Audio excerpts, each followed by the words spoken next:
21 years ago, on September 15, the Khmh Memorial Hospital facility was opened, replacing the Belize Old Hospital that once stood as a wooden structure at the seaside on Eve Street in Belize City. My Jesus, my Savior, Lord, there is none like you.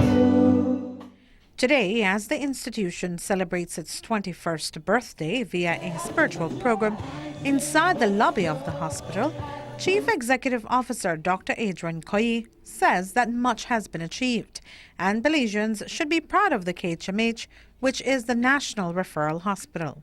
I think Belizeans should be proud of what happens within the walls of this institution. And even though, as I say, the noise that is loudest does not reflect what happens in the institution, we have to pay attention to the loud noises. Nevertheless, 21 years, this hospital has been growing and adapting to the needs of the country. And that is very important to understand, because when we started off, maybe there were certain challenges that were infectious diseases primarily, and diabetes, etc. But now we face the complications of non-communicable diseases, such as renal failure, heart failure, and of course increasing evidence of cancers in our country. So we have to evolve to meet the needs of our country, and we have to be there not only when it's trauma and everyone is running and carrying the patient's operating room. We have to be there too in the quiet moments when we have to discuss very difficult and complex scenarios with our patients. So I think we are matching the times. I mean, we obviously want to be much further ahead than we are now, but we are working towards that.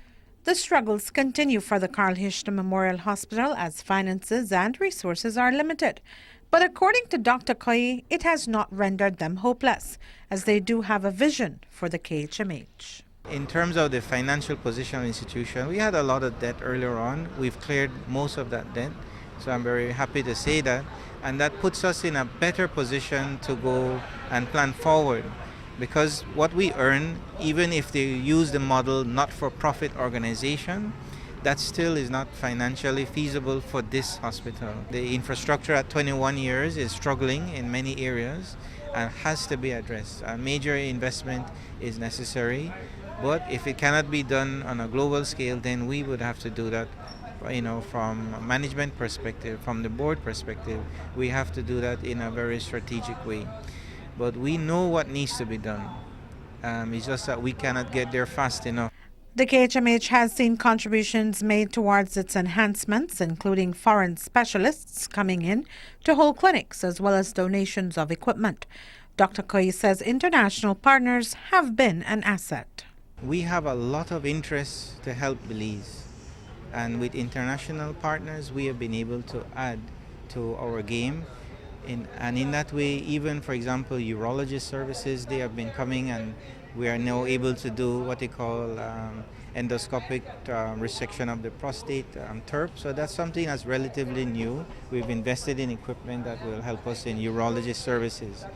Pediatric surgery and pediatric services have been undergoing the bigger investments, and that will be with their intensive care upgrades, etc. But I think more important than anything else is our investment in our human resources.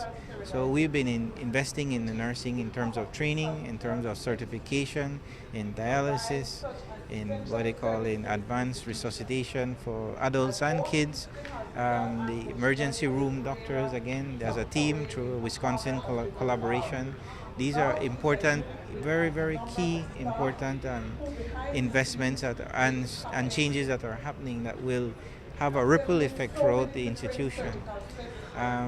So there are many activities that are along that way, safe IV therapy and neonatal resuscitation protocols, etc.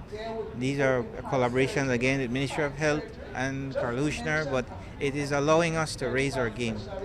And so we look forward to some of the gifts, of course, we saw spine surgeries being done. This week we had the first type of congenital scoliosis surgery that was done in a 7-year-old boy, and he has a growing implant, so that as he grows with the new configuration of his chest, they will do multiple small surgeries to lengthen it. And that's something that's never been done in Belize. Maybe, I don't know if it's been done in the region, but we have the opportunities to be offering these services here, with collaboration, and of course raising the level of care that our own staff are doing.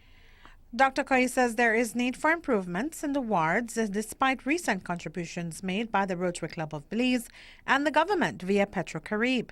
Today's celebration was attended by staff, patients, board members and visitors. Reporting for Love News, I am Renee Trujillo.